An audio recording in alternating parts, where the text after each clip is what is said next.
Mr. Sanya, welcome back. Council, can we proceed, please? Thank you. Yes, thank you very much, Madam Chairperson.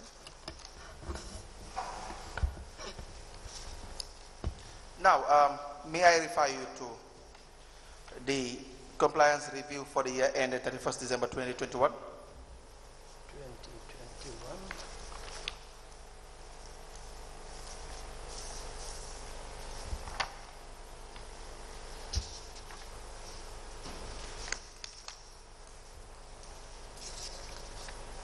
Can you please advise whether you are currently... Sorry, just a minute.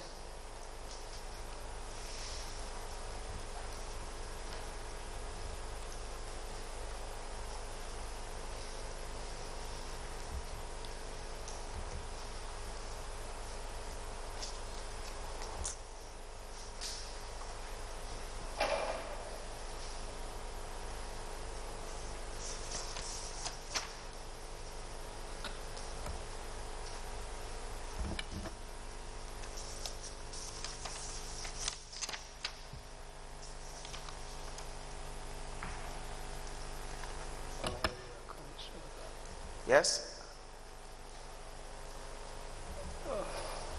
Yes, 2021. Yes. Please turn to page 9.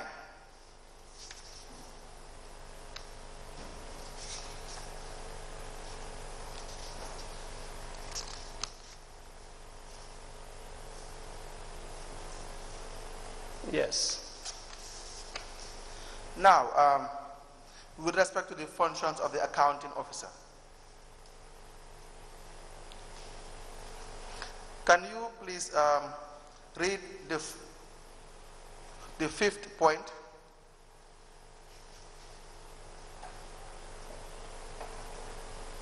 Yes. Please read to us what that point is, says. The accounting officer did not ensure that the procuring organization establishes an SPU as required by the GPPA Act, but they were not doing the right procedures of procurement.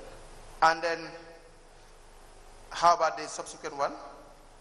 The accounting officer did not appoint the disposal committee. And the next one?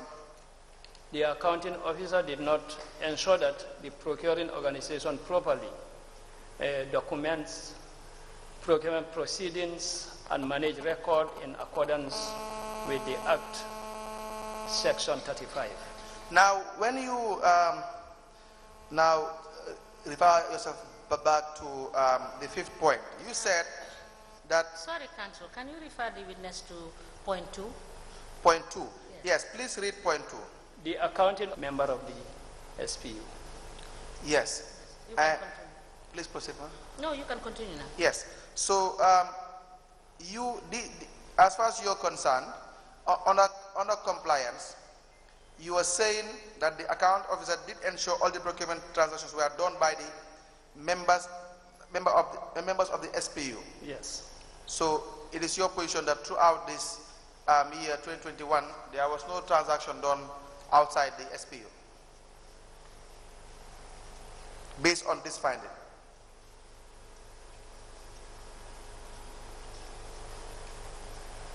Now, the point, blood point is saying that the accounting officer did not ensure that procurement transactions are conducted by SPU. Did ensure.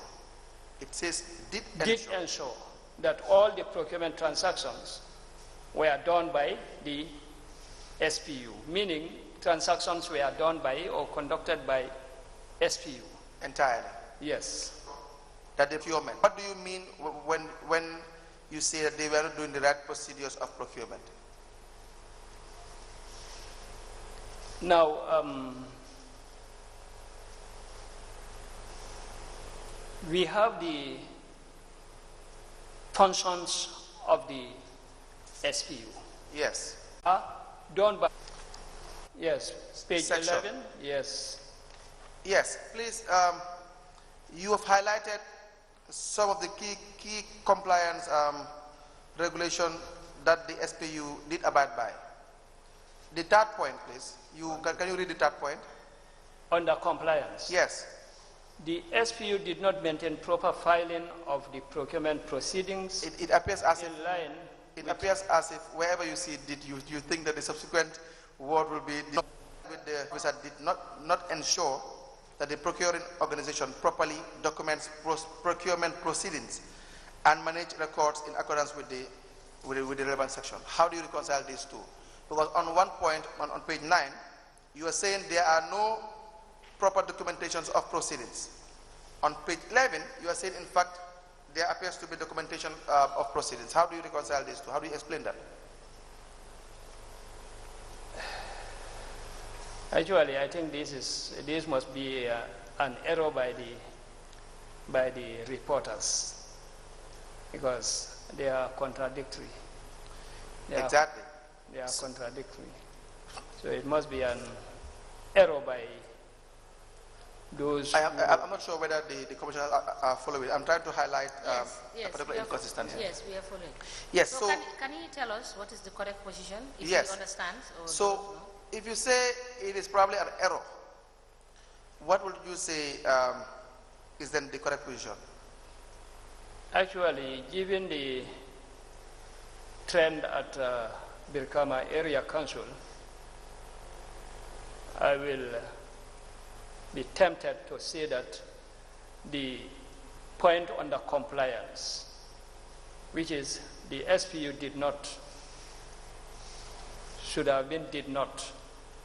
maintain as in the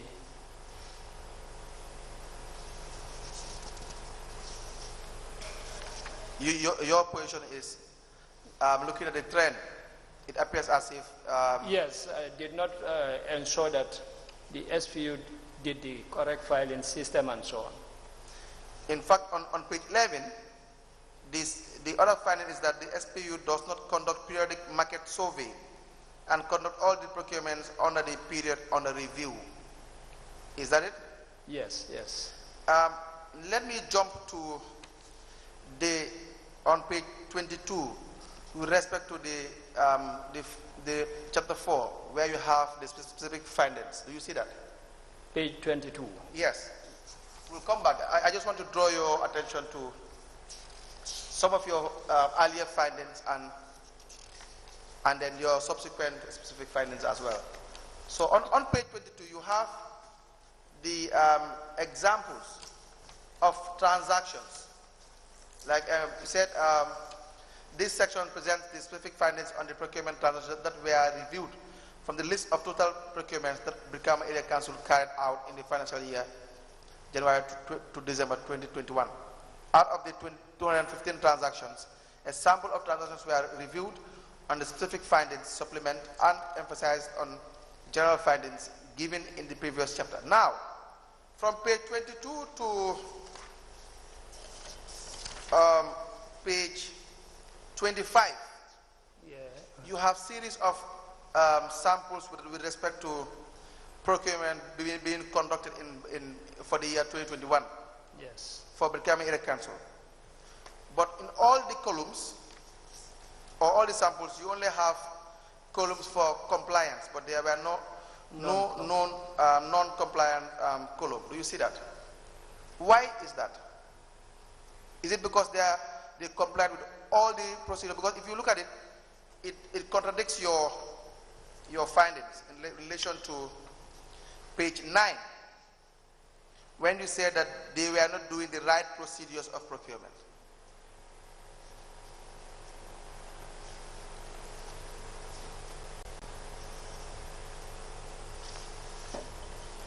Do you understand what I'm trying to say? Yes, I understand what you are saying. Yes, so there seem to be, on one end, on page 9, your office highlighted the fact that the procurement organization did not follow laid down procedures. In fact, on point blank, you said they were not following it.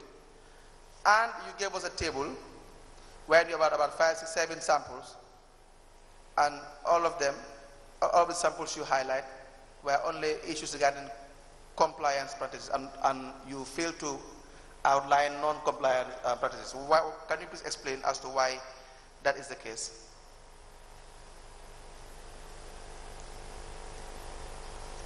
Actually, like I said earlier, maybe it must be an error by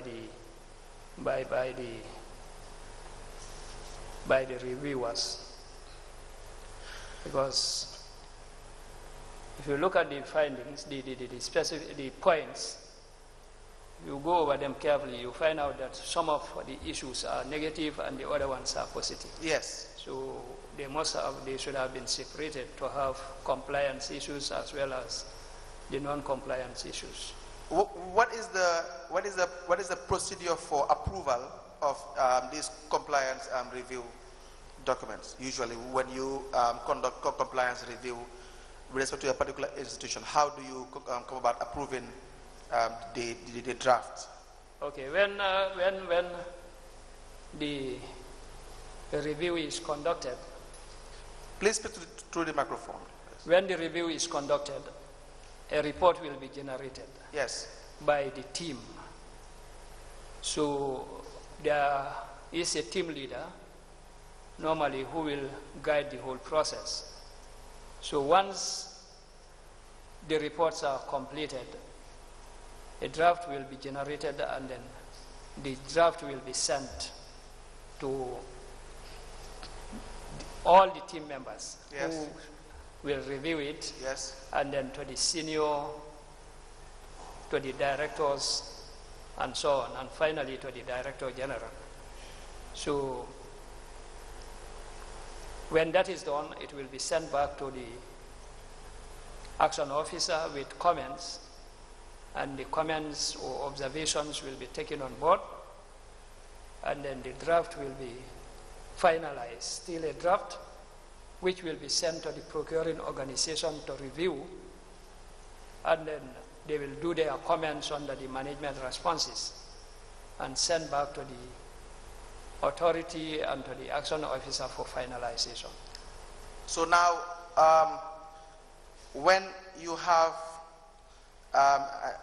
situations wherein, in this, like I say, for respect to becoming a council for the year under review, 2021, wherein you have generally outlined that there were no procedural compliance with respect to the various procurement methods. So it is just right that it should be outlined, just like the other reports. Non-compliant. Yes, non-compliance. So please turn to chapter 4, that is page 22. Page 22, okay. Now, but let's say before that, you have page 15, wherein the table outlined the amount of single sourcing and request for quotation. Page 15.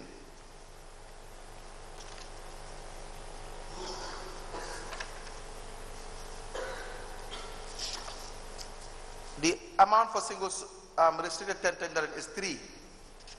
The value is $100,500 on page 15. On page 15, yes. And for single sourcing is 139 transactions.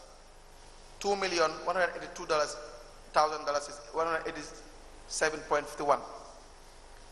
And for request for quotation, it's about 73 transactions. You have $7,223,35.66 buttons. Do you see that? Yes, yes. Now, when you look at the number for single sourcing, for example, yes. What comes to your mind when you have that high number with respect to single sourcing? Does that encourage competition?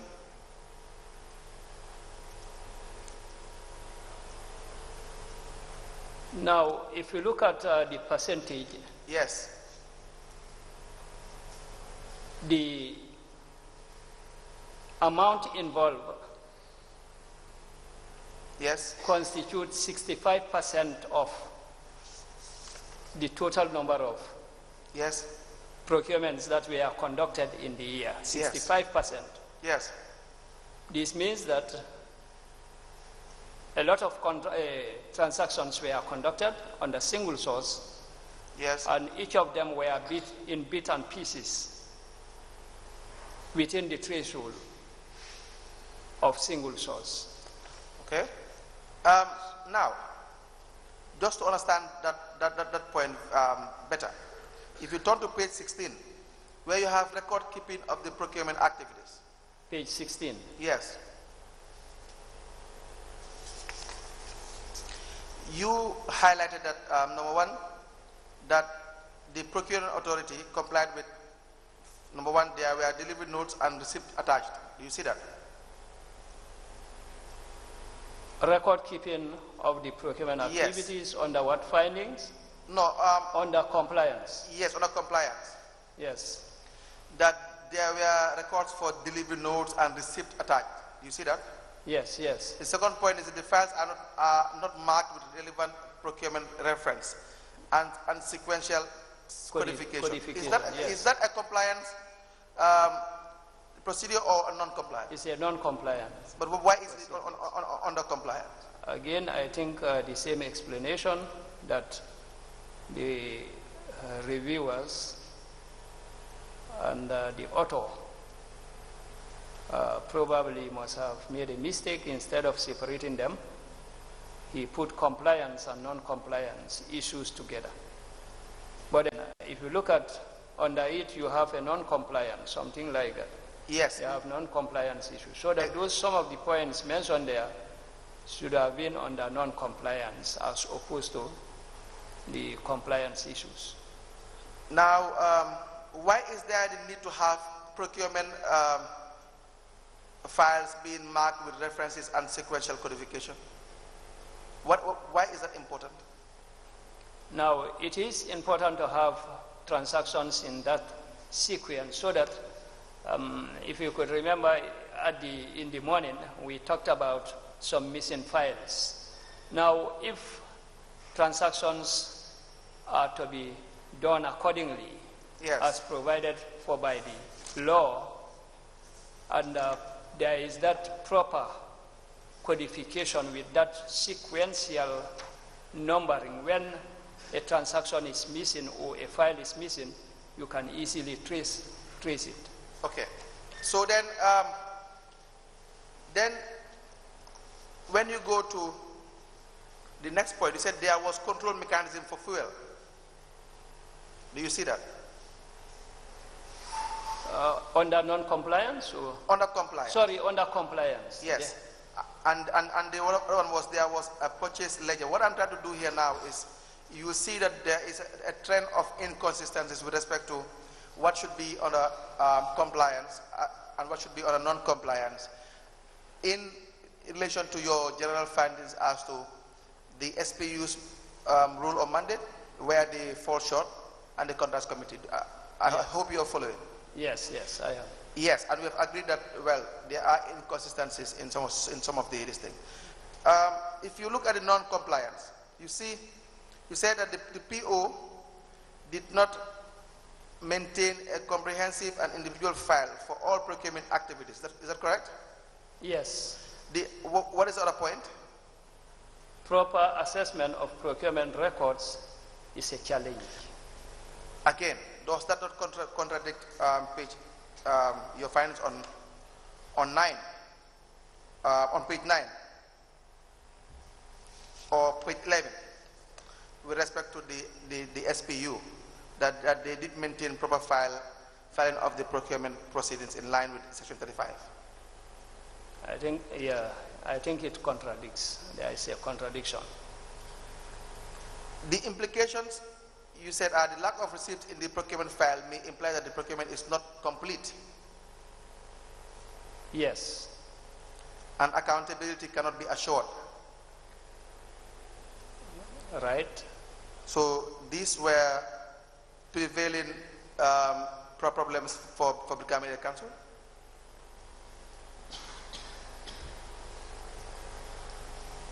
Were they? Yes, come on. So in short, will it be fair to say that when it comes to record keeping of the procurement activities for becoming a council, even for the year 2021, we have seen for 2020, 2019, they were really poor. Yes. But for 2021 as well, going by page 16, it appears as if it shows us as well that there was also poor keeping of records. Yes, that's right. Now, turn to page 17. 17. With respect to procurement planning, Okay. what were the findings and the non-compliance issue raised on page 17? The procuring organization does not carry out a pre-qualification procedure to determine approved list of registered suppliers as required by Section 23. Instead, the procuring organization relies on the eligibility list of the Gambia Public Procurement Authority to invite quotations or single source procurements. What are the implications when the procurement authority does not carry out pre-qualified procedure? Pre-qualification procedure. Now, there will be no assurance that the suppliers or contractors were given equal opportunity or fairly treated, because in a pre-qualification there must be a procedure, and there must be basis for selecting. For your selection, there must be basis on which you select suppliers. So if the right procedure is not followed, then there will be no assurance that the suppliers were equally treated. Some of them will be disqualified on no basis, and those selected will be selected without any basis for their selection. And so to use the reverse explanation would be there will be biasness in the identification of prospective suppliers. That's right. This word biasness here, how can you simplify it for people to understand when you say there can be biasness in relation to identifying prospective suppliers? When you talk about biasness, it's like being sort of your selection criteria being favorable for a particular supplier or group of suppliers. Please speak louder and through the microphone. Yes. Proceed. Now, biasness here means you are given preference, sort of, or your requirements are geared towards favoring a particular supplier or group of suppliers. Very well. Now,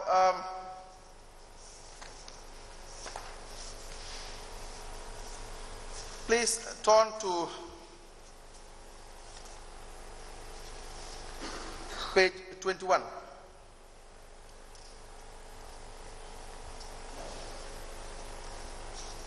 With respect to 2.3, the value for money. Yes. When we say value for money, what do we mean?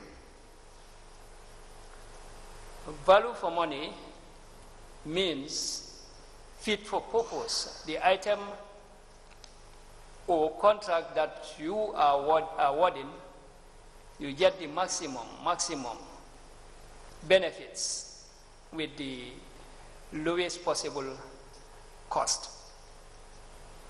Now, you said that BAC does undertake periodic market survey and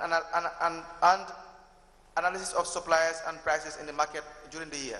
We have been informed that this exercise is done by the SPU and is normally reported to the contracts committee. When you say you have been informed, is this finding, this specific finding, backed by evidence in writing, or is it just an oral evidence that we are given to you through by the either contracts committee or the procuring authority?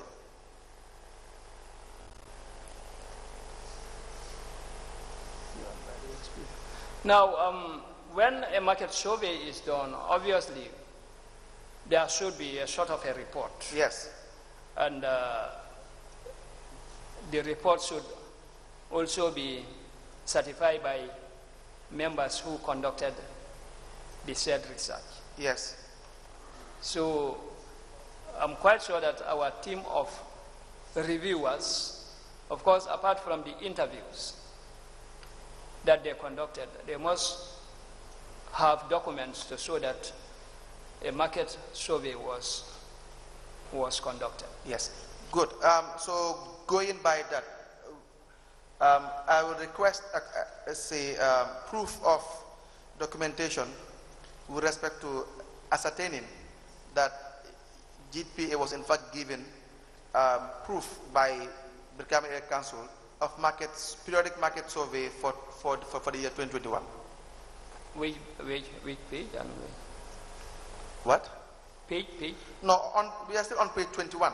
Okay. Wherein, because to me it appears as if you relied only on the oral evidence of whoever was being interviewed to actually come up with this position that periodic market survey was conducted for the year 2021. Because looking at the wording itself, and I could be wrong, that's why I'm requesting for proof.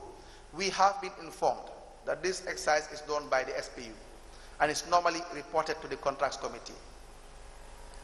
So going by that statement, it appears as if it is through the interviews with respect to your team, whichever team was present on the ground, and becoming in a council, that they have been given oral testimony, and that's it. So you said to us that in situations like this, there must be evidence to back up any assertion. Is that not correct? Apart from the interview, there will be evidences. Exactly. Why? Because we have a form, for example, for single source, you have 004, and for RFQs, you have the reporting form 003. Yes. And of course, the single sources may not require that sort of pre-qualification and the like. But then, if you look at the 004, which is the reporting form for RFQ, there is a section called pre-qualification determination. Yes. How did you pre-qualify? How did you arrive at selecting a certain number of suppliers that are to be considered in this competition? So there we look at all the reporting form, every section of the reporting form, to collect information and the like. So what I'm trying to explain is that apart from the interviews, because when you suspect something, you interview, but then you can go back to the documentation and try to verify certain things. So if the forms are administered correctly, apart from the interview, you will be able to determine the procedures and processes that are followed before arriving at such a decision. Exactly. So if there were periodic market survey and analysis of suppliers, ideally you will have evidence to back that up. Is that not correct? Yes. So now I am requesting that you provide us with copies of periodic market survey analysis or reports of suppliers for the year 2021 from Brikama Area Council. Okay.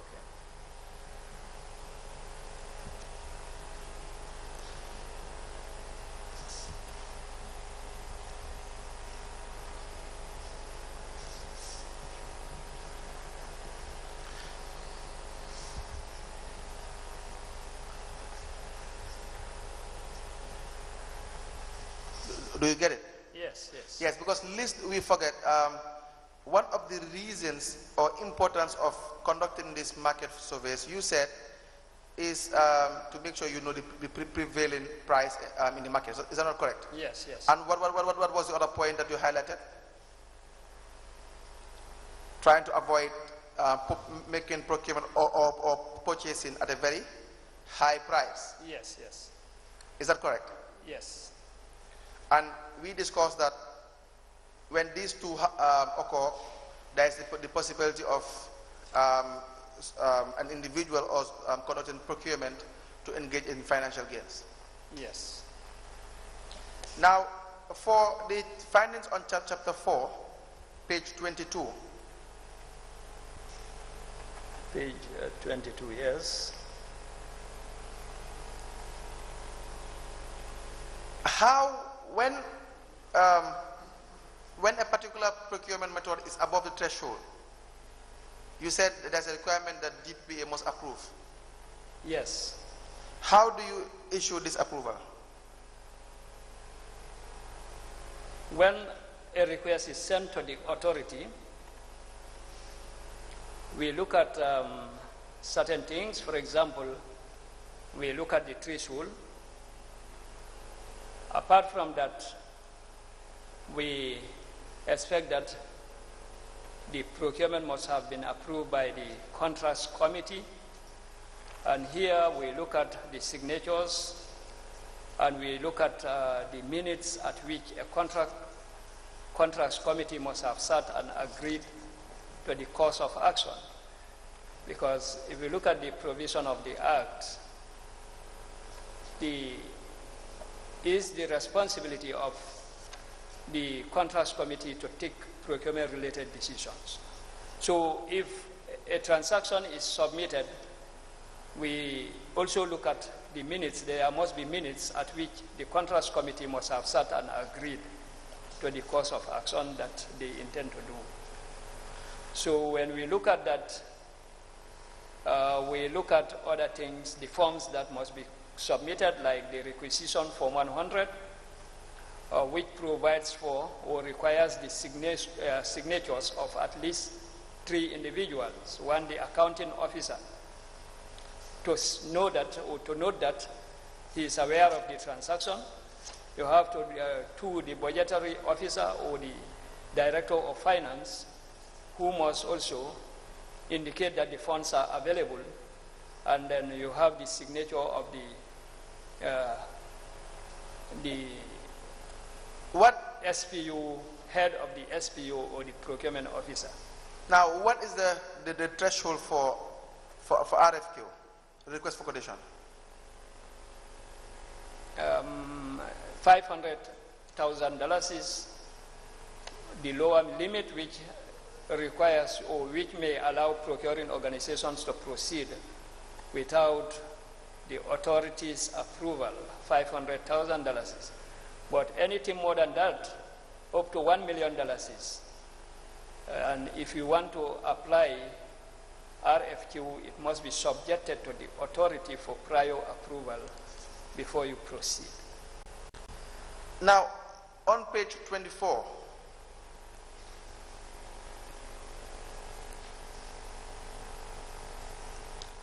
with respect to the procurement of 10 motorbikes, the amount is $485,000. Yes. And if you look at the last 2 points, for example, you said that there was no minute of the contracts committee meeting as stipulated in GPPR and GPA Amendment Act 2018. Do you see that? Yes, yes. Now, where you don't have the the contracts committee meeting, what does that tell you?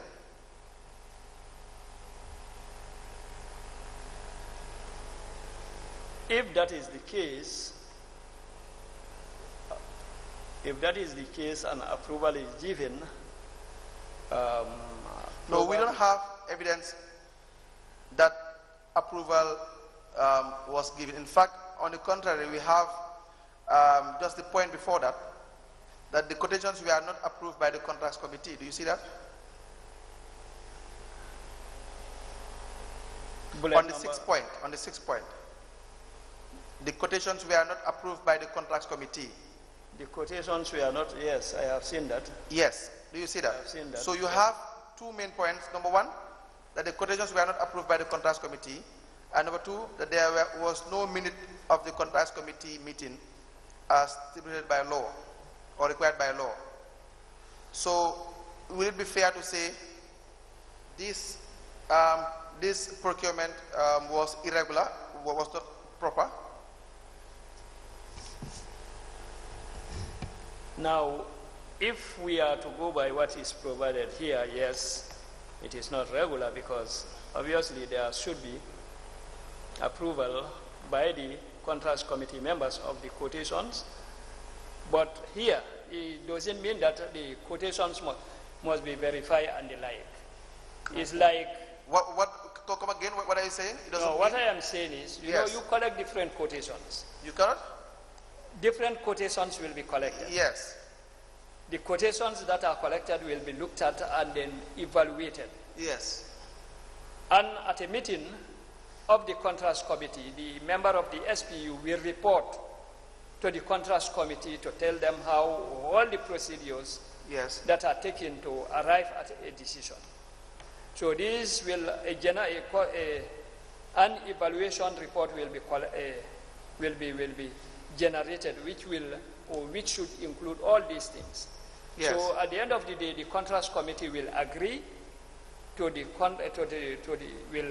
approve the evaluation report or disapprove the evaluation report. But for the quotations to be verified or approved by members of the contrast committee, it doesn't mean that each of the when quotations are collected, then the quotations will be taken round the members, and then the members attend or attest or sign on each of the quotations. It's the whole report that will explain everything, and the whole report will be either be approved or disapproved. Now, you have told us what it does not mean. But now, can you tell us what it means now? Your finding, what does it mean?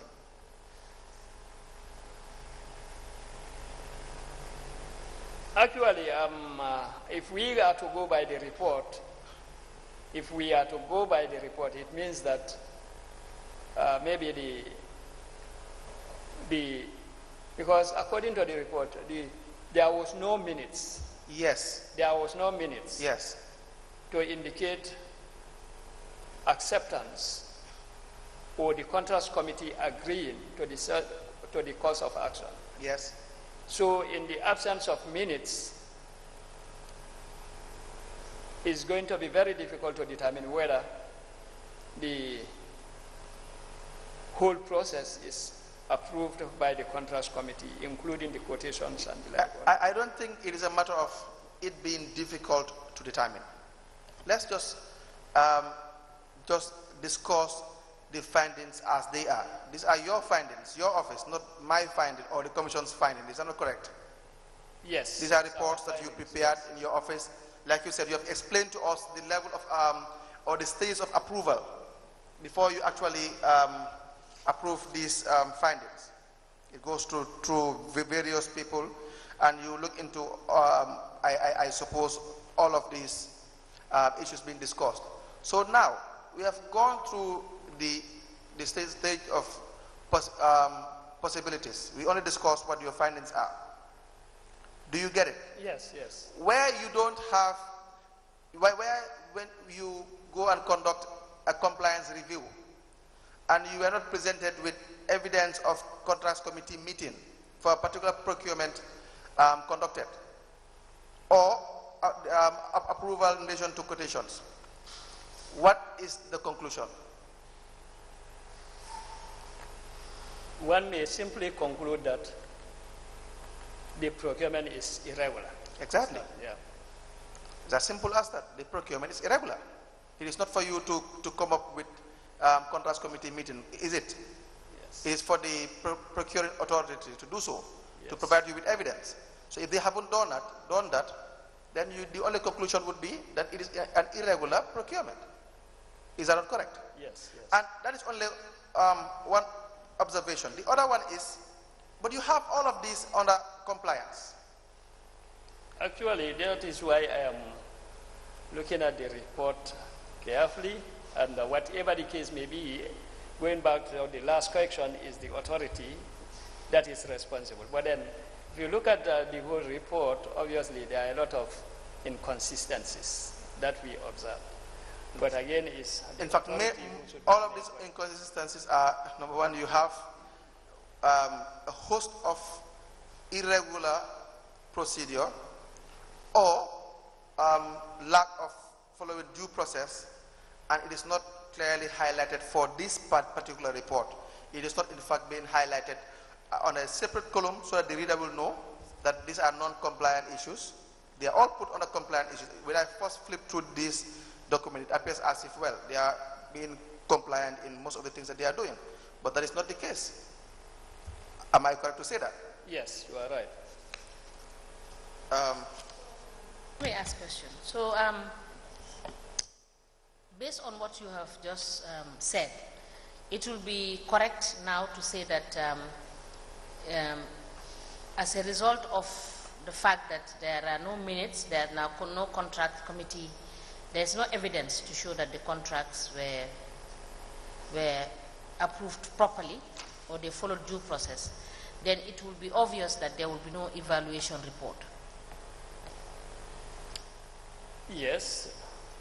Thank you. Yes. So for the last point, that is page 24, with respect to procurement of internet from QCell at an amount of $34,200. Page 24, RFQ was the method used. Okay. You see that. Do you see it? Procurement of internet, yes? Yes, yes. For an amount of $34,200. Yes, yes. Again, the same problems. You have only compliance procedures, but in fact, everything is being jungled up. There are a host of other issues in relation to non-compliance. One of the is that when you said on the 6th point that the quotations were not approved by the contracts committee, number one, and there was no minute of the contracts committee meeting. Do you see that? So this particular procurement was conducted was also did not follow due process. Are you together with me? The first point, you said there was no... No, the sixth point. Okay, you turn to page 25. Okay. Because there is an overlap. You will turn to page 25, you will see the 6th point. Yes, the quotations were not approved by the contracts committee. There was no minute of the contracts committee meeting as stipulated in GPPR and the GPPR Amendment Act 2018. Yes. Yes. I am saying, again, this would be an irregular procurement. Yes. Good. To conclude with you, this report for 2021, we have highlighted so many problems in relation to what Brikama Area Council did not do in compliance with the regulation or the act. Is that correct? Yes. We have discussed the fact that the special procurement unit, they don't have correct records keeping, so that when you come for your review, you can make reference to those documentations. Yes.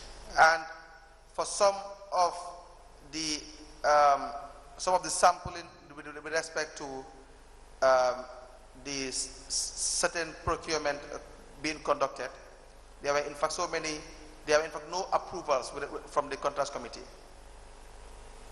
For some of them. Yes. Yes. It can never be all. Yes. Yes.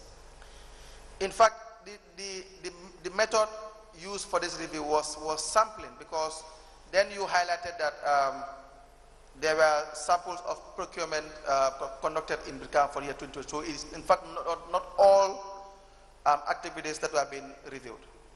Yes. Generally. Yes. All right. So there's in fact a chance that the problems that we have highlighted with respect to some of the procurements that have been conducted and in Brikama were not in fact approved. There may be a chance that in fact the number is higher than this. Yes. Yes. Honorable Chairperson, I am done with the year 2021 for Brikama Area Council. I would hand over to the commissioners if there are any possible questions to be asked. Are there any questions from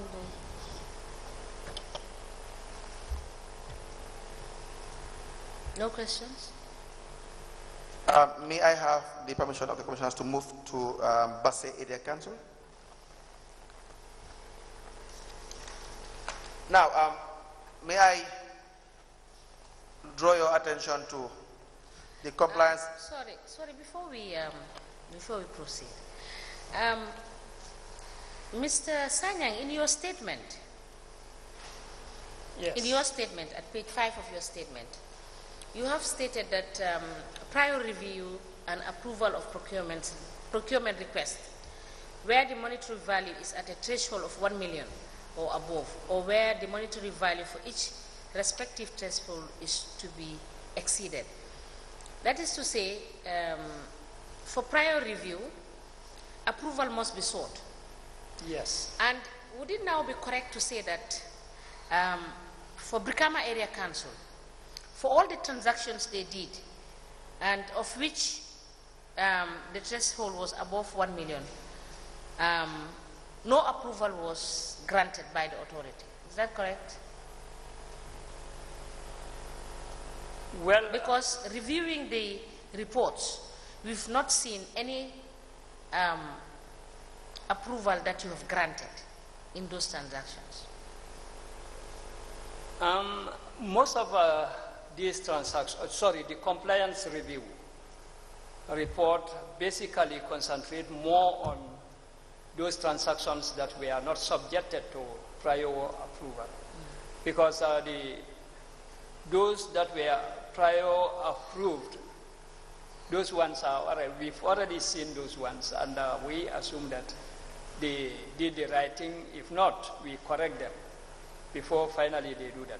So the prior, the post-review basically is more attention is paid on those transactions that we are not subjected to our prior approval before they proceed. But so, let me read you again. That's a subsection 1 of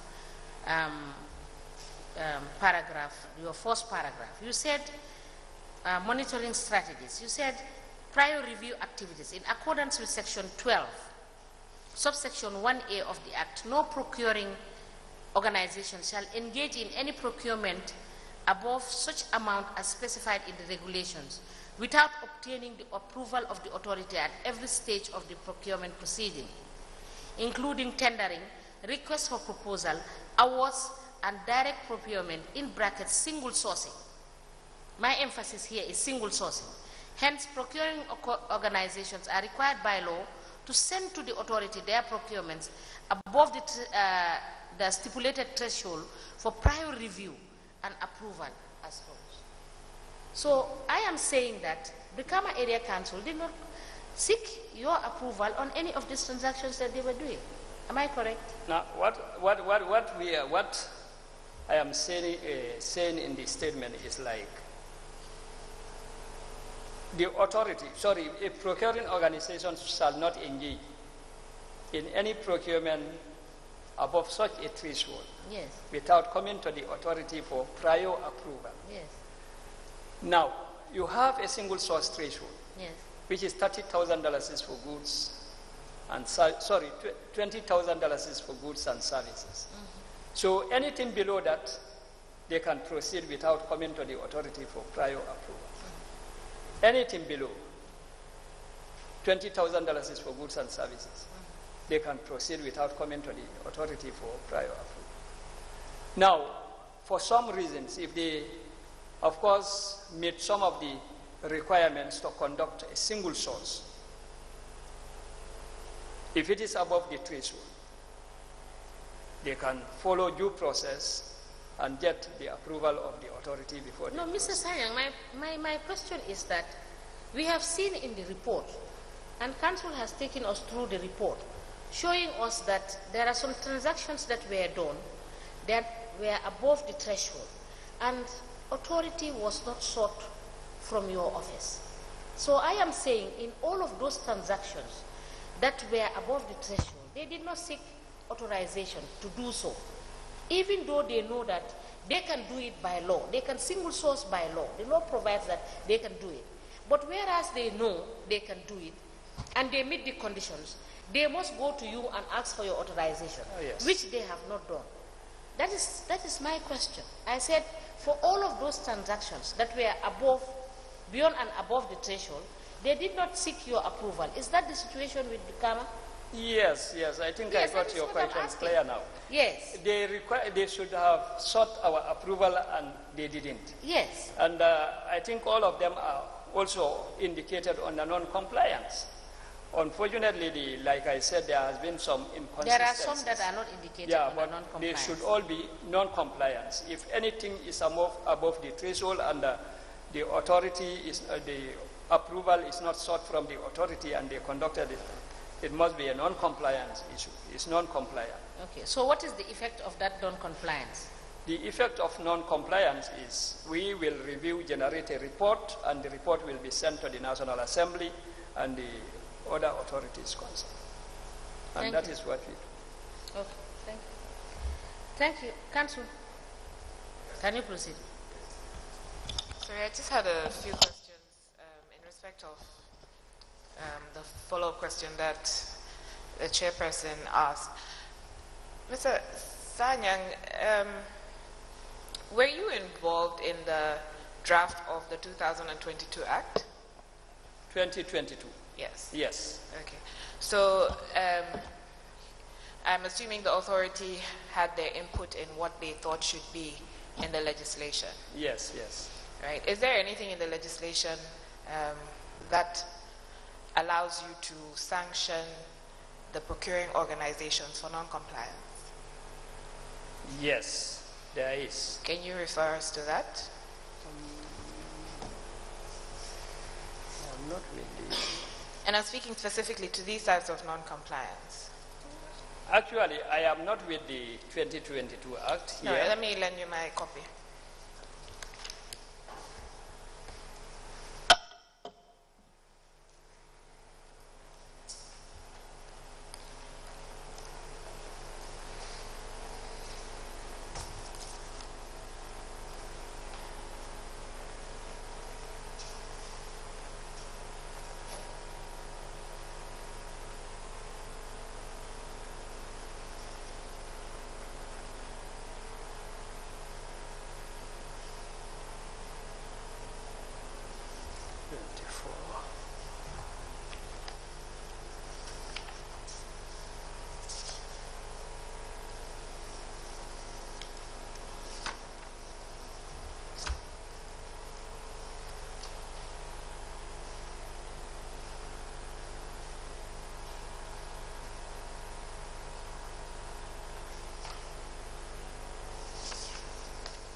It's just that I need the information from the witness because he said that there are provisions relating to that in the Act. I'm not aware of such provisions, so if he can just direct us to where that is. Now, if so you look at, section 23,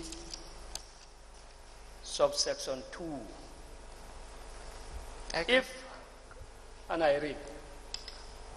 If a procuring organization staff engage in the procurement activities in any matter to be determined by him or her or any committee to which he or she is a member has an interest, that is about conflict of interest and direct or indirect with economic operators that may be involved in the procurement process, he or she is required to, okay, that one is declaration of subsection 3. Any infringement of the provision of the act by the procuring organization staff caused by misconduct or gross negligence shall be sanctioned by the procuring organization according to the relevant rules and regulations relating to conduct and discipline of staff. The sanctions may include initiating civil or criminal proceedings for the recuperation damage caused by the staff where necessary. 4. A staff of the procuring organization who willfully purchase or cause to be purchased any goods, works or services contrary to the provision of this act shall be personally liable for the cost of the purchase. Then you have section 24, fraud, corruption, and conflict of interest.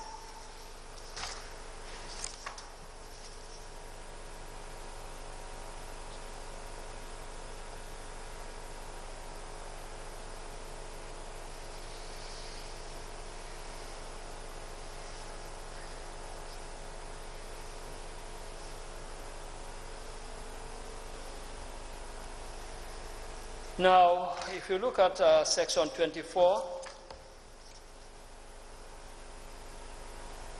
F, deliberately destroying, falsifying, altering, or concealing material evidence to Sorry, you're quoting the wrong, you are not giving us the right reference. It's subsection 1E, sub 1. It's not F. Did you see it? Subsection 1. 1E? Yes, yes. Yes. It's not F. Okay, sorry, Yeah. 1E.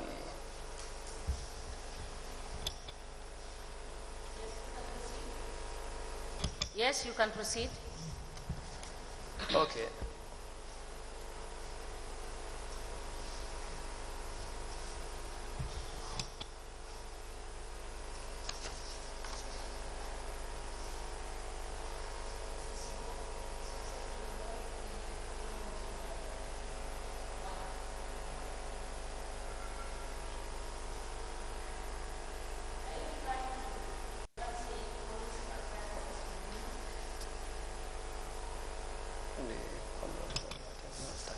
Yes, I am trying to look at those provisions, but then the other ones that I cited, for example, 23, subsection 3, which says any infringement of the provisions of the Act by the procuring organization shall cause by organization staff caused by misconduct or gross negligence shall be sanctioned by the procuring organization according to the relevant rules and regulations. Now here, the Act itself briefly touched it, but then the sanctions and other things are more detailed in the regulations, which is yet to be finalized. Okay, so you're saying that where the staff of a procuring organization carries out procurement or rather infringement of the provisions of the Act caused by misconduct or gross negligence shall be sanctioned by the procuring organization according to relevant rules and regulations. So in these cases that have been highlighted, where the procurement has been conducted outside of the threshold, no prior approval was sought, and as you said, they're not compliant, would you consider those gross negligence or misconduct by the staff? Yes, but I just want to draw your attention to this is provided for by 2022 Act. Yes. And this particular report that we are looking at is guided by 2018 Amendment Act and regulations. Very well. So do you have a corresponding provision in the 2014 Act? According to the, I cannot fully remember the section, but for the 2014 Act and amended in 2018, there is this provision that anybody found wanting shall be liable for a fine of $1 million or 5 years imprisonment or both in 2019 Act. I believe there's something similar that in respect of the, I'm not sure if it was the procuring organization, but I'll check. I think it was the economic operator. But I think my question really is, so if you have these provisions in the Act, are there circumstances where, from when the Act was passed to now, where there's been non-compliance, like in these instances, where any sanctions have been imposed on the procuring organization staff? Actually, no, because with all those provisions, I think there are lapses. Who is to impose that? So these are the kind of questions. But then for 2018, sorry, this final regulation that we are now about to finalize have clearly indicated how those sanctions and the procedures that can be taken to allow those sanctions to be taken place. Can I just ask, in your experience, and considering the fact that the authority is the regulator for this procurement sector, or procurement, whatever you would call it, but the authority is the regulator, right?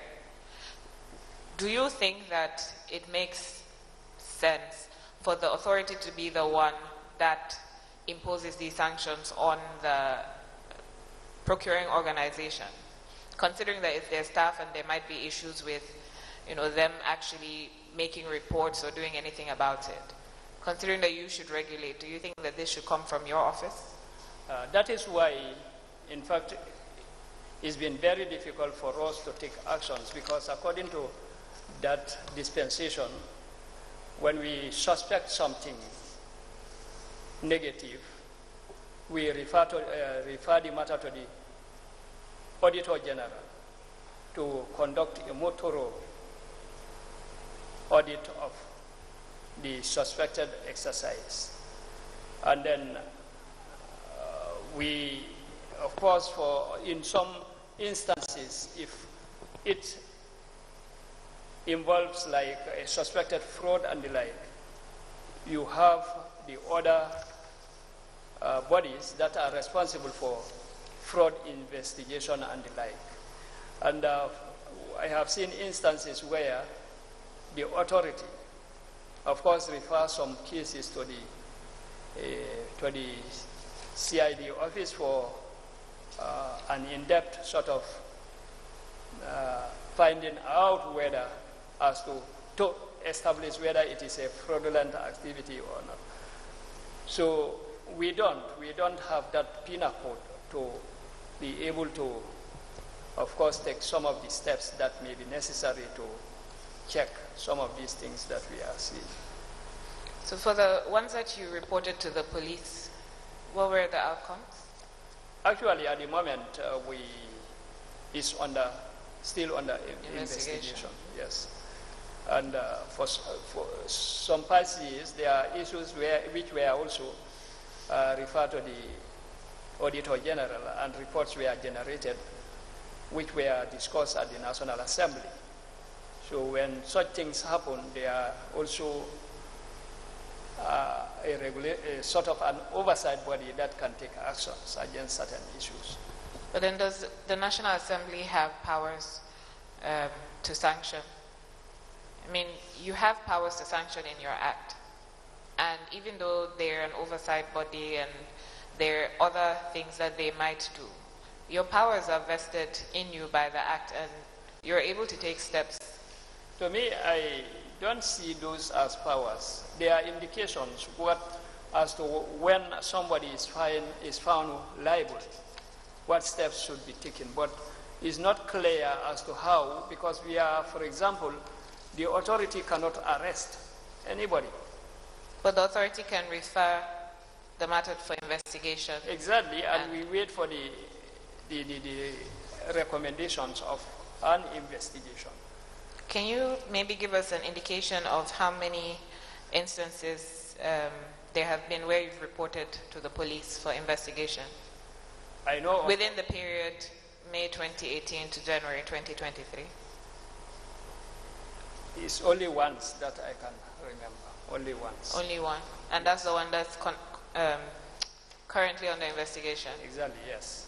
All right, thank you. Yeah, Mr. Sanyang, it is stated, you may correct us, that for restricted tendering and for open bidding, you must advertise. But it has been noted in the reports that the most commonly used forms of procurement method are single source, request for quotation, and restricted tendering. And we have noted in the reports that no advertisement is made. In the law, I want to find out, is it mandatory for advertisement to be made when it is for restricted tender? Restricted tenders are never publicized. They are not publicized. It's open tenders which are publicized. Restricted tenders. Is that the law? Yes.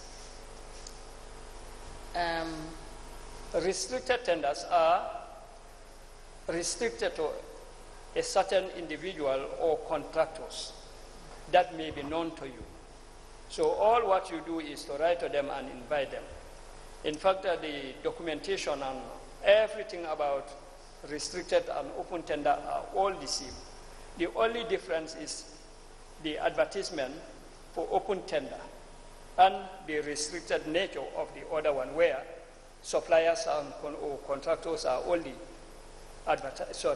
invited. Okay, now let me refer, yes, now let me refer you to Section 28 of the 2022 Act, subsection 4, which says all procurement subject to open bidding or restricted bidding, in other words known as restricted tender procedure, shall be advertised as specified in the regulations. Is that not what the law is saying, and you are saying otherwise? Well, this is 2022 Act that you are referring to, is so this particular provision is not found in the 2014-2018 legislation? Yes, in 2022 Act, in 2018 Amendment Act. All procurements, of course, open tender is the default method. No, my question is very clear. No, listen, my question is very clear. I am saying that we have not seen advertisement in the restricted tenders that we have seen in the reports for those activities that were done by Brikama Area Council, and whether it was a requirement by law. You said no.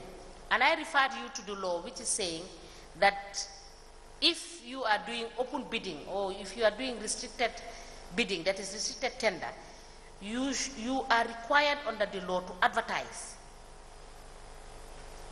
You are required under the law to advertise open tenders, not restricted tenders. So then what is your interpretation and understanding of this provision that I read to you, which says all procurement subject to open bidding or restricted bidding procedure shall be advertised as specified in the regulations, which means these were provided for previously? Anyway, open tenders should be advertised. And restricted tender probably, as indicated, that as provided for in the regulations, now the regulations No, this is saying open tender or restricted bidding. As provided. Either it is open or restricted. Yes, as specified in the regulation. Yes. Now the regulation will go in detail to explain how the open tenders will be, of course, advertised, and probably the restricted tenders may be restricted to only a few people without advertisement. No, because once they are advertised, they are no more restricted.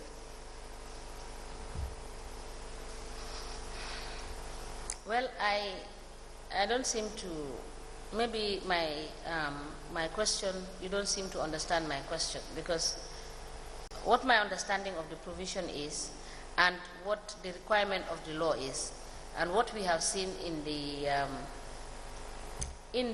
reports and what you have explained, there are a lot of conflicts. But in any case, if that is your evidence, we will take that. Council? Yes. Thank you very much, Madam Chairperson. We will want to discuss the compliance review for Basse Area Council for the year ended 31st December 2019.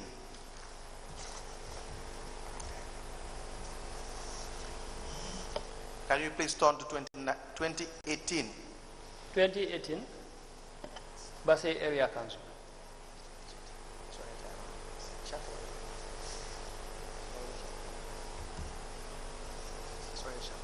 2018, yes.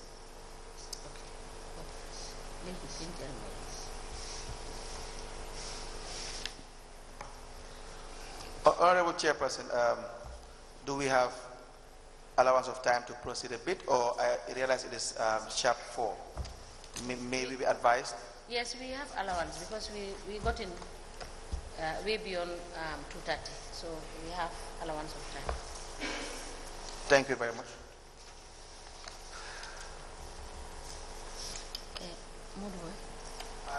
Are you on the compliance review for the year ended 31st December 2018?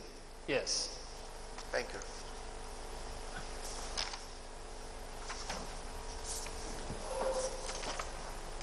Now, with respect to Basse Area Council for the year 2018, on page 5, who are the individuals and their designation when you, with respect to the entry meeting?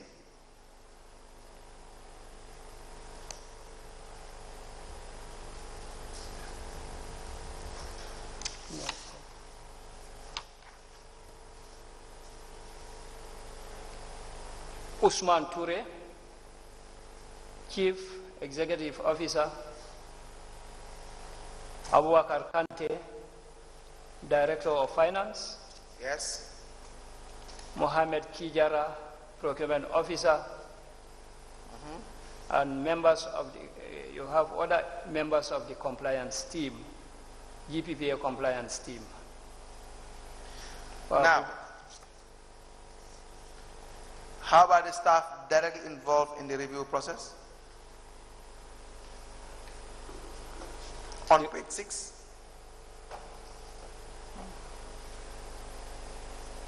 On page 6. Yes, on page 6. Involved in it. These are Abubakar Kante. Yes. Finance Director. Proceed. You have Mohamed Kijara, Procurement Officer and Yes. member of the SPU, and you have Usman Toure, Chief Executive Officer. Now, in your interviews and discussions, on page 6, with respect to the SPU, that is the Specialized Procurement Unit, what were your findings?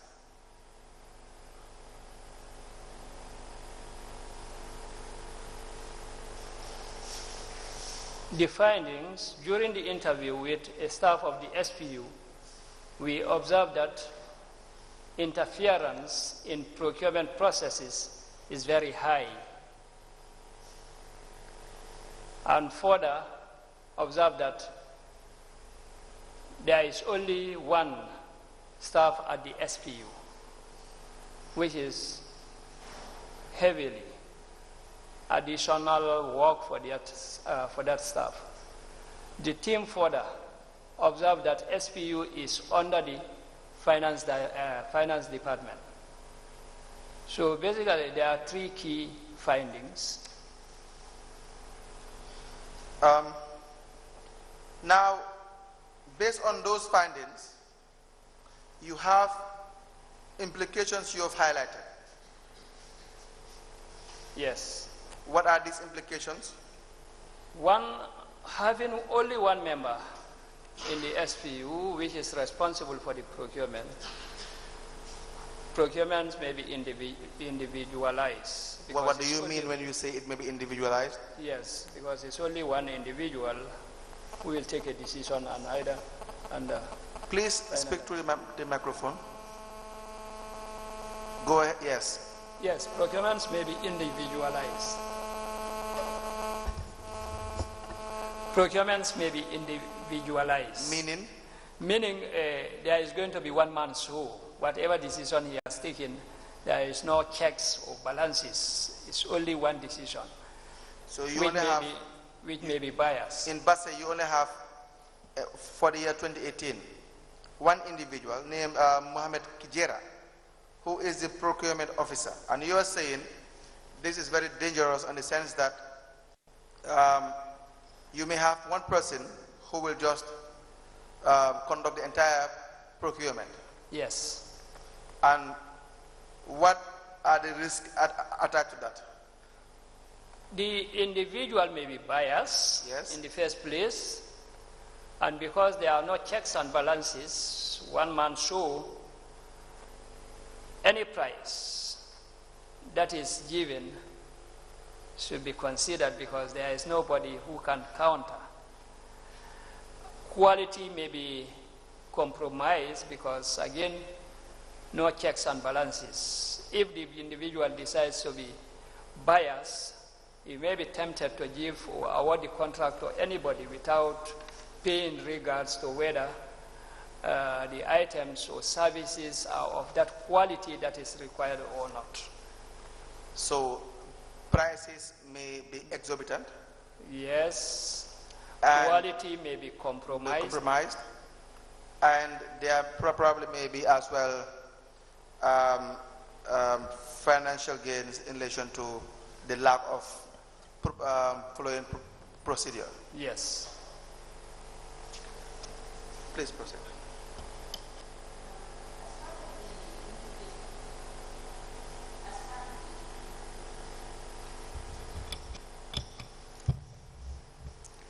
As part of the implications, you said that procurements may be individualized for personal gains since there is lack of proper control and supervision on the side of the SPU.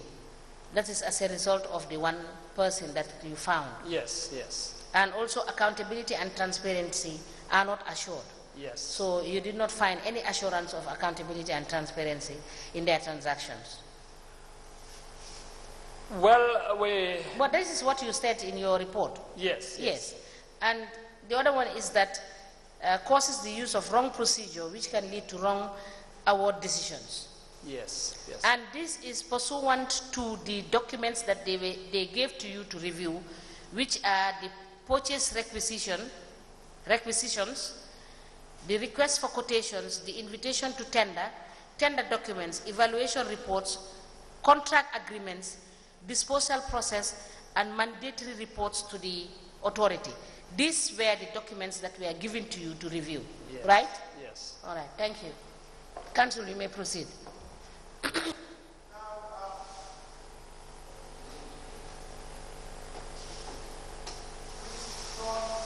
You may turn to page 7.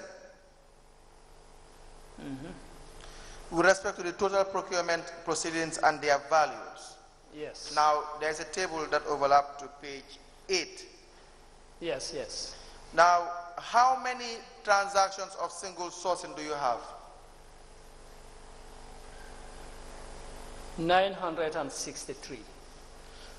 What is the value? The value is 4,708,593. And how about requests for quotation? 27 requests for quotations. The value of that? $1,038 is, sorry, 38,450.00. All right. And then, is there anything unusual with respect to the number of transactions for single sourcing?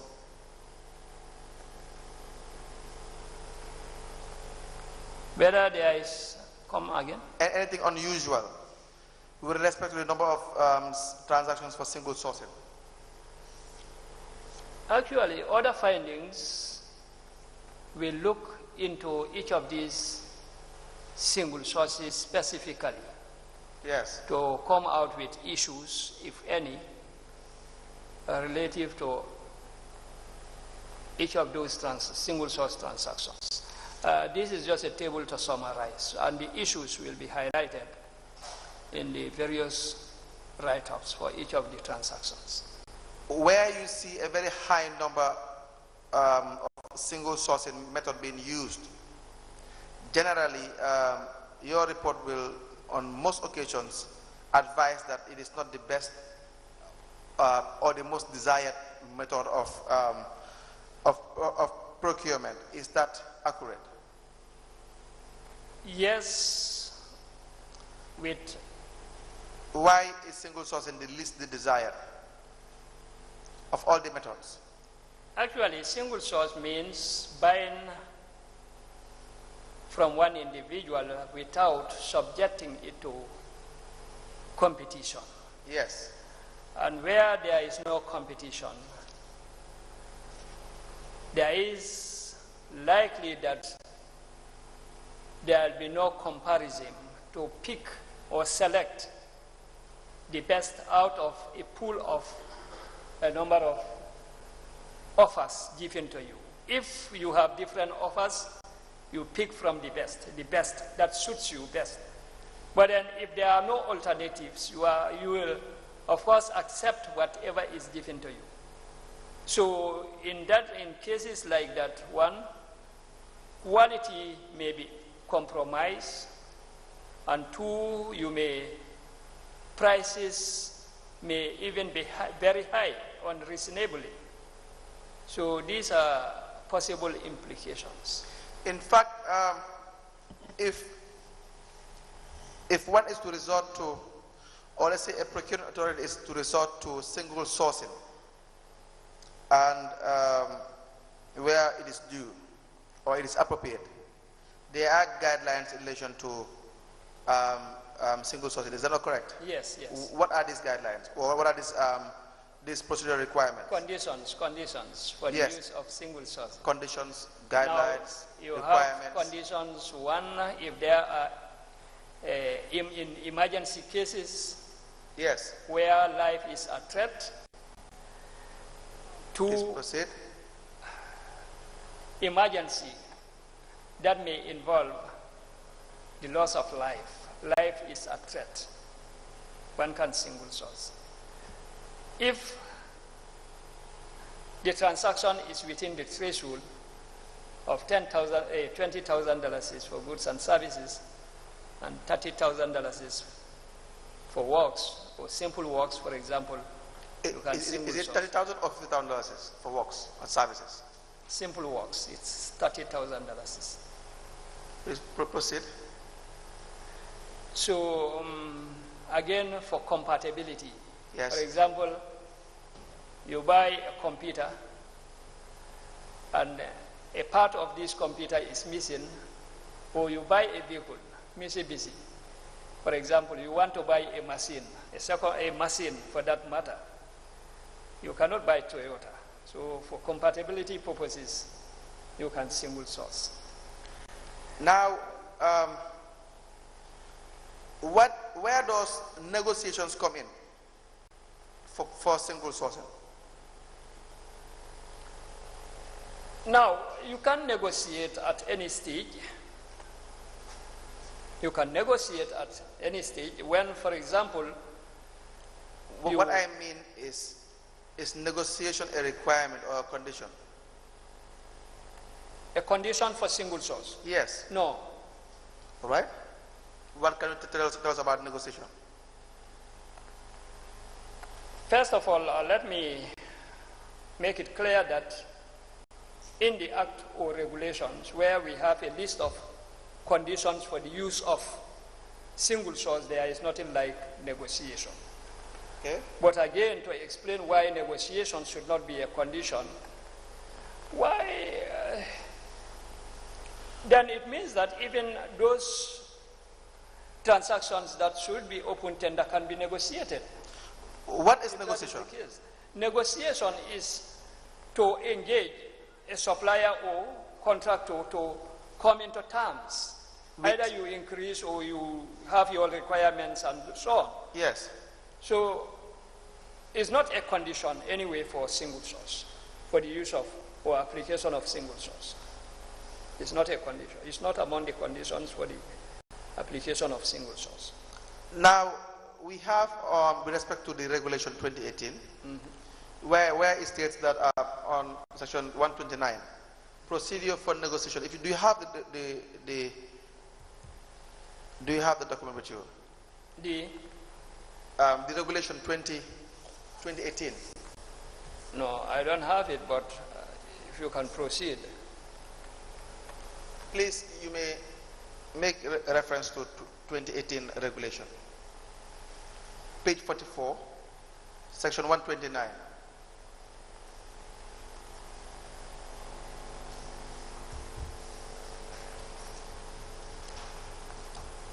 Page 44.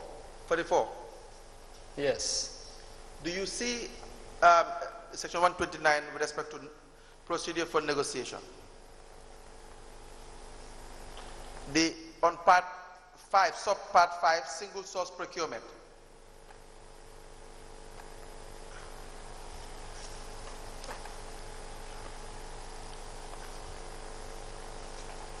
On part 5, the heading is single source procurement. It lays down the procedure or the requirements or the conditions. Do you see that?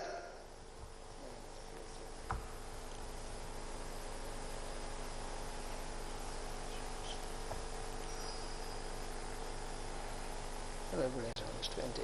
Now, can I also refer you to, is it possible, sorry, to refer you to the conditions for the use of single source as provided for by the Act? As far as we will now come back and discuss this. Is that okay? Yes, yes. Yes, you can.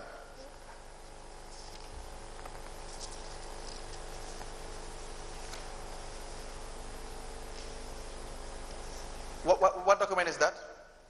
Now, this is the 2014 Act amendment, or amended in 2018. 2014 Act. Yes. Please proceed.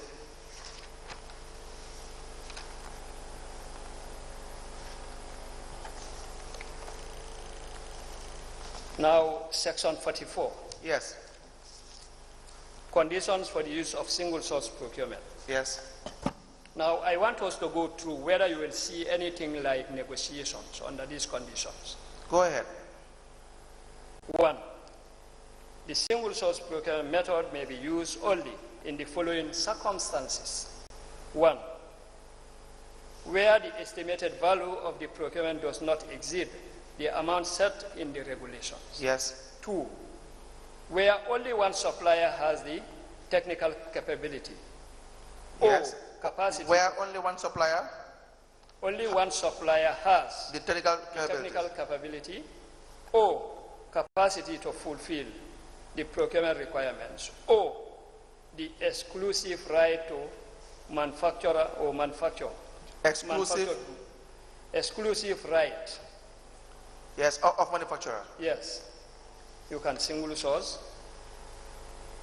Yes. Where there is an emergency need for the goods, works, or consultancy services involving an imminent threat to the physical safety of the population. Threat to safety of population. Yes. D. where the procuring organization, having procured goods, works, or consultancy services from a supplier, determines that additional goods, works, or services must be procured from the same source for reasons of standardization or because of the need for compatibility with existing goods, equipment, technology, works, or services, taking into account, 1, the effectiveness of the original. You have 2, the limited size of the proposed procurement. You have 3, the reasonableness of the price, the unsuitability of alternative to the goods, and E, the purchase or perishable commodities such as fresh fruits and so on. And number 2, a single source procurement on the grounds referred to in subsection 1B, C, and D shall be subject to approval by the. So these are the conditions provided. No, they are not conditions. They are grounds to resort to single sourcing. Let us just be clear. Maybe you suggest an amendment to the agreement, because this is what we have. Can you now read again the last part? Say these are the grounds for. The last part. The professor therein. He said Number yes. 2. Yes. A single source procurement on the grounds referred to Yes. in subsection 1B, C, and D Yes. shall be subject to approval by the authority, which shall. Can you come again? A single source procurement. A single source procurement on the grounds. On the grounds. Yes. So I am not making amendment to the act. Neither am I intending to make amendment to the act. That is what the act says. Those are grounds for single source procurement. Now, what do we have in the heading? What does the heading say? The heading is conditions for the use of single source. Yes. That is the heading. Yes. Listen, all this you set out. Can you, only on this circumstances can an institution resort to single sourcing. Yes. Exactly. That is different from whilst now you have chosen to go by a single source for a particular procurement, the rules they are in, the regulation they are in, what to follow. Or are you telling me there are no rules to follow, there are no regulations to follow? Is there a regulation for any of these? When now an institution wants to, let's say for example, in all of these you have outlined, if becoming a council or Basi Area Council thinks that for the procurement of this particular good, for example, single sourcing is the best, is there any regulation that now governs how it is supposed to be conducted? Sorry, Council, but sorry, but if I can take you back to your question. Your question was the conditions of single source, and that is why I even made reference to this. You didn't ask about the procedures. You asked about the conditions, and these are the conditions as provided for in the Act. So here, probably you are asking for the procedures that should be taken. But going back to your question, honestly, you asked for the conditions, and I repeated it. Did you not tell me? Ask for the conditions. We are having a disagreement here. Yeah, did you not tell me that inspection of goods or also negotiation is not part of single sourcing? I said negotiation is not under the conditions as per the provisions of the Act, and that is proven. We have gone through them one by one, and we have not seen anything like negotiation under the conditions, which is clear here. We are not quarreling. No, we are not quarreling. Do you have a problem with the word condition, or you have a problem with the fact that for a single source, it is regulated by the regulation, and one must follow, whether you call it conditions, you call it grounds, you call it rules. In fact, you realize that on most occasions, I will use 3 words: procedure, regulation, conditions, however you call it. My point is, when a particular procuring authority wants to engage into single sourcing, do they have to abide by any regulation, any process, any rule, or any requirement to make sure that they in line with single sourcing? Yes, the regulations. Is there any? Yes, in the regulation. Now, the other question now is, for single sourcing, is negotiation key? Is it a requirement or ground or whatever you call it? Is negotiation part of the requirements in relation to the regulation? Yes, it could be. Nothing. It's not like whether it could be. Is it? You are the expert. You tell me whether it is part of it or it is not a requirement. The reason why I said it, now, procurements, a single source procurements are done in different ways. Okay? You have some that are within the threshold.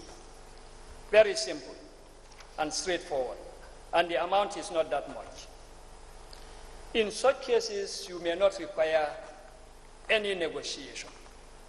But if the procurement is of millions of dollars, yes, negotiation may be a requirement because you are not. What you are saying, is it your opinion or is it what the law or the regulation dictates? Yes, yes, it's provided for by the by the regulation. Which regulation? The regulations are cited by 2018. Pardon? 2018 regulation. Yes, most likely. Let me make life easy for you. Please, if you are sure of anything, let's discuss it and we move on. If you're not sure, we can always verify, we move on. But are you saying single sourcing is optional as per the regulation of 2018? Is that what you are saying? When you say single source is optional. Sorry, negotiation. Negotiation is it optional? You know, I referred you to the regulation 2018. You didn't even read it. It's just for us to have discussion. You just jump straight to another act. Now, do you want to? I think you have a copy. No, I don't have the copy at the moment. I believe I sent a copy to you for the 2018 regulation. You didn't even read section 129. I don't know why. But now, can we visit section 129 to understand the negotiation, whether it is a requirement or not, and what the law says regarding negotiations? Okay. Yes, so you may turn to page 44, section 129. Do you see it? Procedures, yes. Procedures for? Negotiation. Negotiations. Again, and then what are the procedures for negotiation? A procuring organization shall only enter into negotiation. Yes. With an with an approved successful proposal yes. by the contract. By the contracts committee. By the contracts committee. Yes. Which means after an approval is given for single sourcing by the contracts committee, then there can be negotiation. Is that not correct? If there should be negotiations, it should only be done by the contracts committee. I am not saying who is supposed to do the negotiation. Sorry. We are discussing the requirement as per single sourcing, the procedure. Once it has been approved, what is the procedure? What follows next? And we are discussing the importance of negotiation. See, I am not even trying to have a debate with you as to whether you know it or not. I will excuse you for that. In fact, the main reason is I want the commissioners to understand the importance of negotiation. You understand that? Because the entire idea of procurement is to make sure you have value for yes, I understand. Value for what? Value for money. Yes. And so that we will not spend millions of dollars or lots of money trying to procure a certain item at an exorbitant amount of money with public funds. Is that not correct? Council. Try to understand me first. Yes, yes. Yes, so that's why I want us to understand. If it is not a requirement, I will still hear from you. If it is a requirement, I will still hear from you. But help us understand 129, please. Okay. Yes. I think, listen to me very carefully, is language. Probably legal people have better understanding of what. Now, a procuring organization shall only enter into negotiation with an approved, successful proposal by the contracts committee. Yes. This is still not suggesting that negotiation is mandatory. It says if there is negotiation, only members of the contracts committee shall do it. Number two, the negotiation to be conducted, if there is any, to be conducted by at least 2 members of... To limit ourselves with what the law says. I don't know why you're being defensive, because I'm not accusing you of anything. Under single source procurement, the heading is part 5, single source procurement. Is that not the heading? Yes, yes. And under that heading, if you turn to the page 43, it tells you procedure for request for quotation. Yes. Do you see that? Mm-hmm. And for all other methods, it will have a heading of its own and tell you what it entails. Is that not it? Yes. Did you see negotiation on procedure for request for quotation? No. Exactly. Where did you see that? On the single source. So let's discuss it. And the idea that where it is applicable is not on proposal by the contracts committee.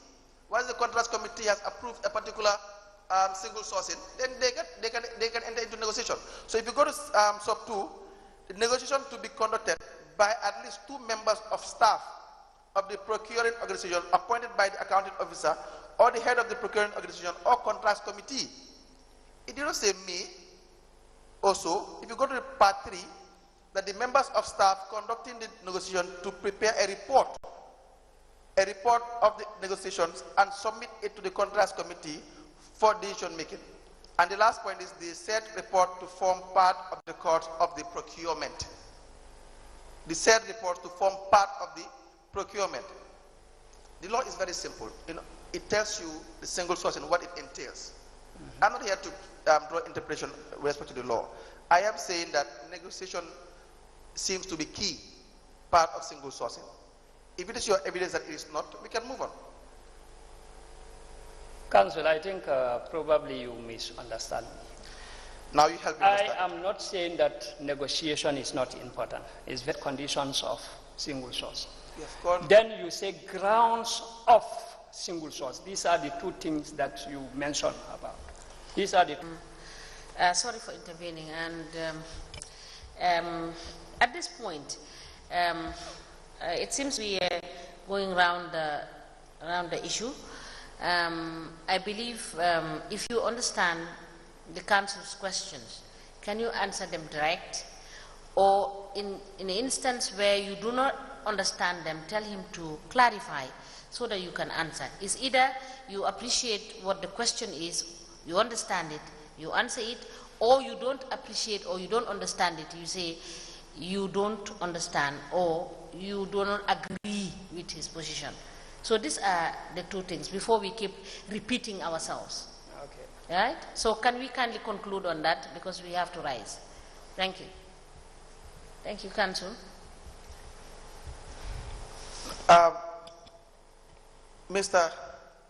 So now let's discuss the importance of negotiation and we move on.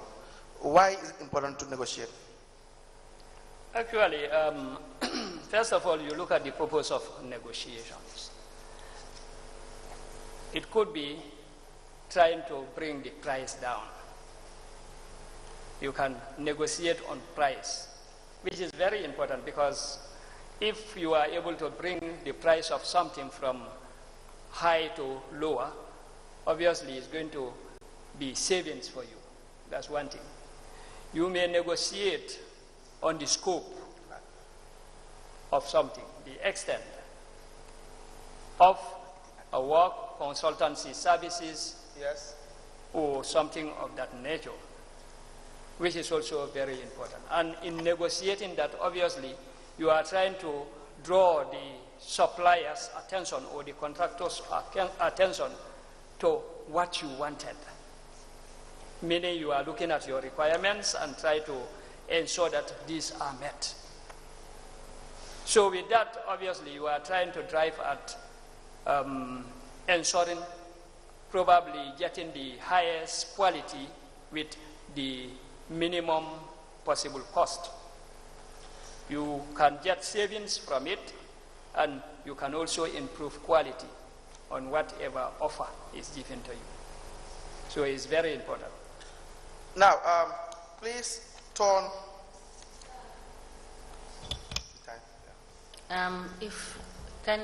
Can that be the last question, because it's past 4? Thank you. Thank you. Please turn to page 13. Page 13.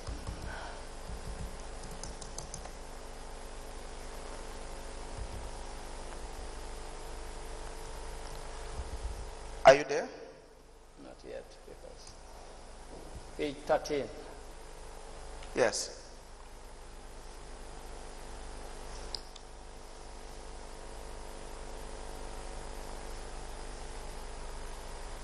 Yes, page 13. Now, there were non-compliance issues in relation to the SPU. Do you see that? Yes, yes. Please run us through the non-compliance issues. One, there was no evidence that the SPU had conducted periodic market surveys to inform the pricing or the placing, should be pricing. Yes, proceed please.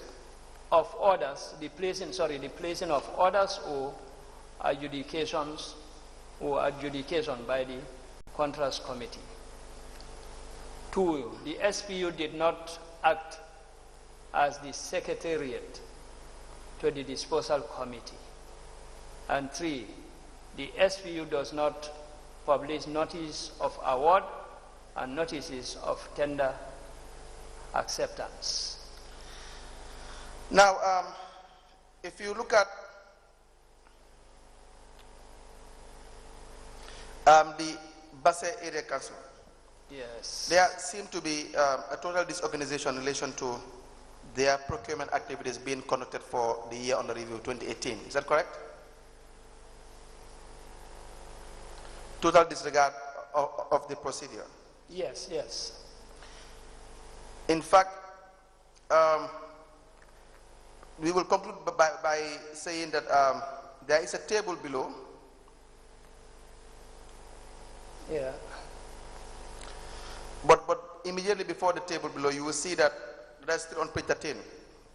That an amount of $446,393 was spent on procurement of fuel without involving the specialized procurement unit. Do you see that? Yes, that's the table. I think is the total of this. Yes. Yes, yes. So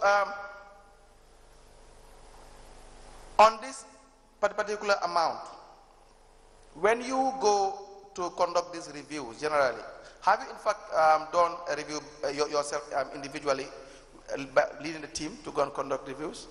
Yes. So when you go to conduct this compliance review or reviews, and you have the conclusion that a certain transaction was being done or conducted, and the unit or the committee that is supposed to conduct that particular transaction, in this case the specialized procurement unit, did not in fact conduct the transaction, what will normally inform your decision that in fact this transaction was not committed, was done outside the specialized procurement unit? The decision to inform us that. Yes, what will normally give you an informed decision? How do you come about having this conclusion? Now, one, we look at the requisition. Yes. For 100, which should be completed by the specialized procurement unit. The requisition form? Yes, requisition form. Yes. And then you look at the evaluation report. Yes. How it is conducted. You look at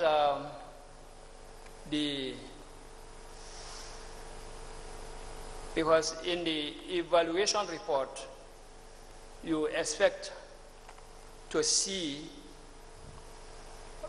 different opinions, and finally, the final agreement of the evaluation report. So if you look at the report itself, look at the members of the evaluation team, and then verify whether they are members of the SPU or not.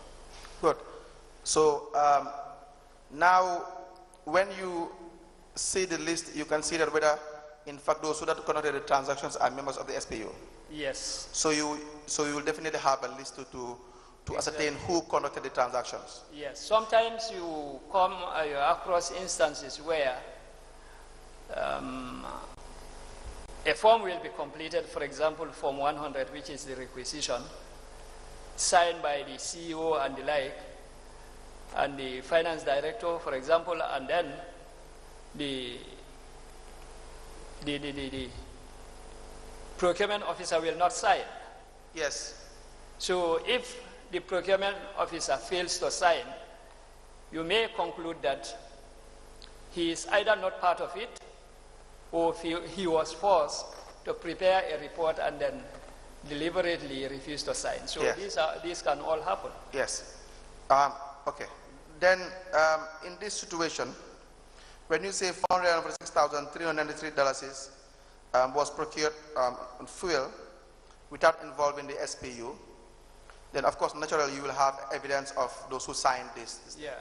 Now, if we are to request for, because the table below, we will discuss probably tomorrow, we have a host, so many transactions, about 84 transactions that you have sampled out, which in 2018, and that gave us this amount, $446,393. We'll go into the table probably tomorrow. Yeah. So can you give us the, when you come back, can you provide us with the list of individuals or the individual that conducted these transactions to back up the assertion that the person is not part of the SPU? When we come back tomorrow. Tomorrow or day after tomorrow? Yeah, maybe, because I cannot, your first question was whether I have ever involved in something of this nature. Yes. Exactly. I was when I was an officer and the like, but now I am not going out. So, but then I have an idea of how it is conducted. Yes. So what I want to say is, if, for example, the documents that we have, because Basse is very far, if, for example, during the collection of their data and the like, they just took note and those people, the names are not written and the like, obviously, it's going to be very difficult to get that evidence tomorrow or even the end of this week, given that Basse is very far. But then I want to believe that, yes, we can, if given the enough time for it. I'm not sure whether the documents, the raw materials, the raw data that they collected before coming out with this report have those names and the like. If they are, yes, we can get them from the office here, but if not, we have to go back to Basse and then verify some of these things. Yes, so please help us with the name of individuals or the individual involved in the procuring of these of the fuel as outlined in your table.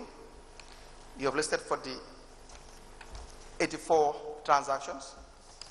We will need evidence of that, okay? Okay. Thank you very much, Madam Chair. I think we can stop here for today. Thank you so much, Council. Good evening to you all, and we may rise, may reconvene tomorrow at 10, inshallah.